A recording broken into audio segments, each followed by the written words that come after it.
देखो first lecture मैंने आपको मेन क्लासेस बताई थी कौन सी होती हैं और कुछ एमसीक्यूज़ बताए थे उससे रिलेटेड जो मोस्टली पूछे जाते हैं। अब हम चलते हैं इसके क्या है, इसकी एंटी साइकोटिक की जो है टॉक्सिटी। ये एमसीक्यूज़ में बहुत बहुत इंपॉर्टेंट क्वेश्चन है। टॉक्सिसिटी की बात करें तो हमारे पास टॉक्सिसिटीज़ में क्या होती है। ठीक है, सबसे पहला पॉइंट जो है टॉक्सिटी में आपने याद रखें वो है रिवर्सिबल न्यूरोलॉजिकल इफेक्ट होते हैं। कुछ क्या होते हैं? न्यूरोलॉजिकल इफेक्ट होते हैं। न्यूरोलॉजिक इफेक्ट कौन से न्यूरोलॉजिकल इफेक्ट प्रोड्यूस होते हैं? इसमें हमारे पास आ जाते हैं ट्रेमर्स।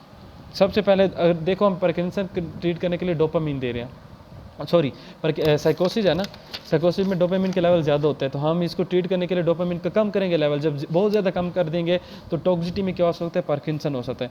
तो पार्किंसनिज्म हो सकता है। पार्किंसनिज्म में हमारे पास क्या आ सकता है? इसमें हमारे पास ब्रैडिकाइनेसिया आ सकता है, ब्रैडिकाइनेसिया, एकाइनेसिया हो सकता है। ठीक है, इसके अलावा एक्स्ट्रा पायरामाइडल डिसफंक्शन आ सकते हैं। और इम्पॉर्टेंट है हमारे पास कैथीसिया इसमें इम्पॉर्टेंट है, एंड डिस्टोनिया। ये आपने याद रखें इसके न्यूरोलॉजिकल इफेक्ट। ठीक है, टॉक्सिटी में। फिर हमारे पास जो दूसरा न्यूरोलॉजिकल इफेक्ट आ जाता है वो है बहुत इंपॉर्टेंट, जो मैंने पिछले पार्किंसन वाले चैप्टर में मैंने छोड़ दिया था, मैंने कहा था आपको नेक्स्ट कराऊंगा, वो है टारडाइव डिस्काइनेसिया। क्या है? टारडाइव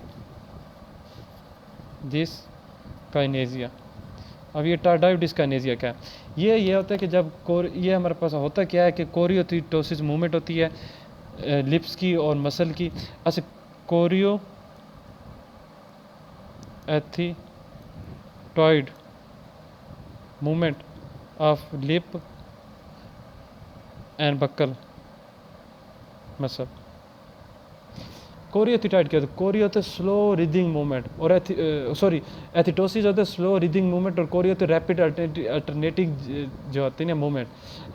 कोरिया क्या होता है? रैपिड इनवॉलंटरी मूवमेंट को कहते हैं Korea. Rapid involuntary movement is Korea, और एथिटोसिस स्लो रीदिंग मूवमेंट। इन दोनों को कॉम्बिनेशन को कहते हैं टारडाइव डिस्काइनेसिया कहते हैं। ठीक है, ये होता क्यों है? इसकी रीज़न क्या है?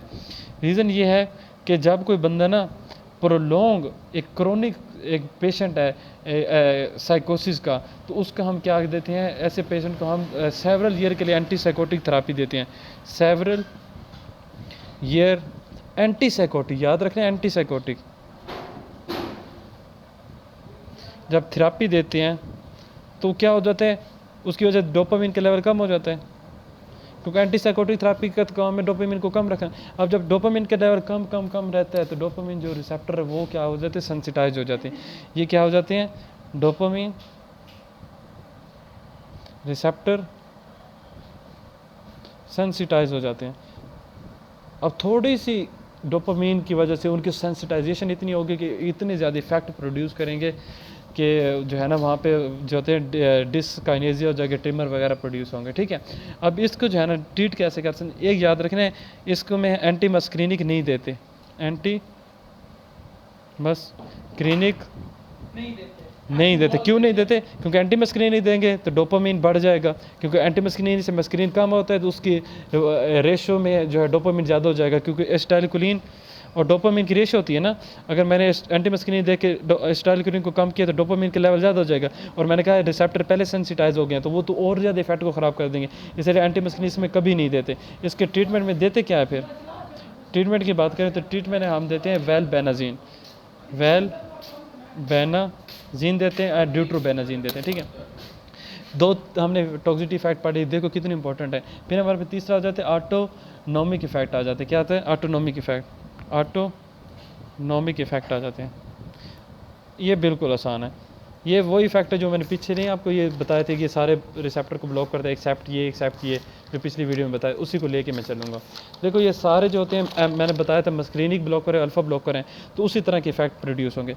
अब ये एम ब्लॉकर है तो कौन से इफेक्ट आएंगे?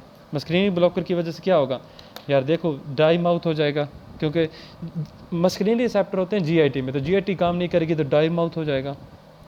जीआईटी मोटिलिटी नहीं होगी तो कॉन्स्टिपेशन हो जाएगा। ठीक है, इसके अलावा जो है यूरिन के लिए भी जो है मस्क्रीनिंग चाहिए, तो यूरिन नहीं होगा तो यूरिन रिटेंशन हो जाएगी।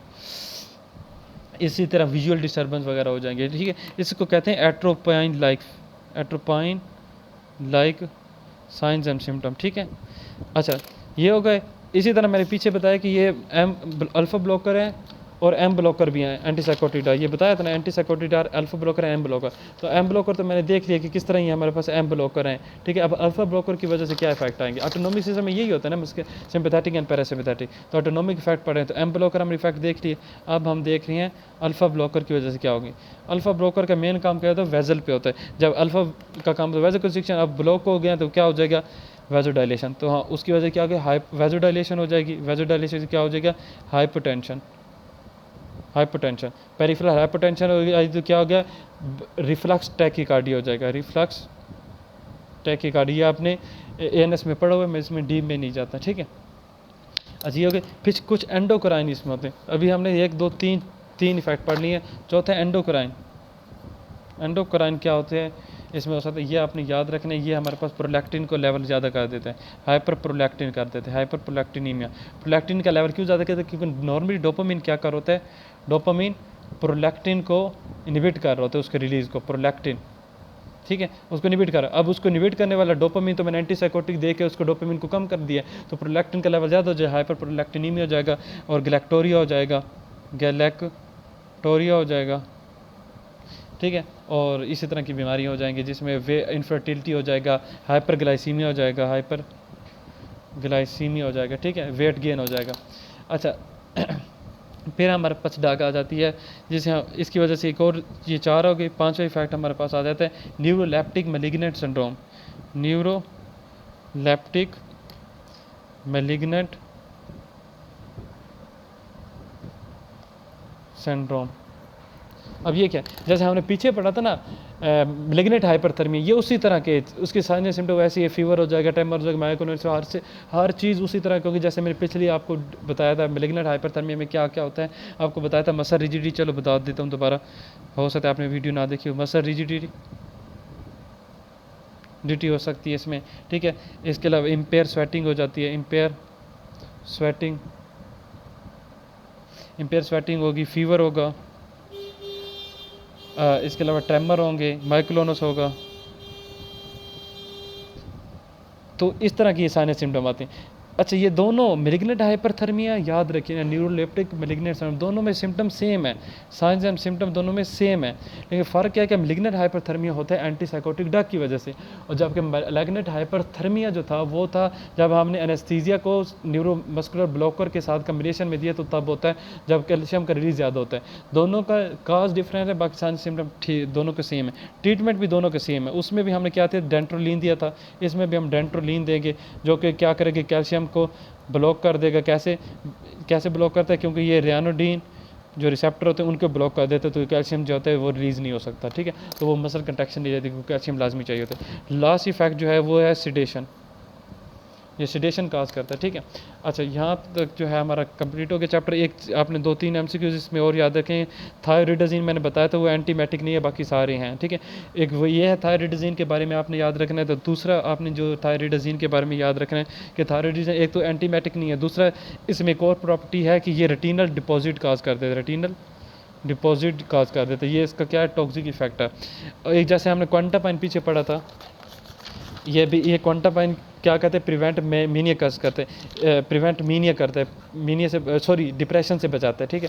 इसके अलावा एक और भी काम करता है ये क्वांटापाइन जो है, ये क्यू से याद रखना है, QT प्रोलोंगेशन करता है ECG पे, ठीक है।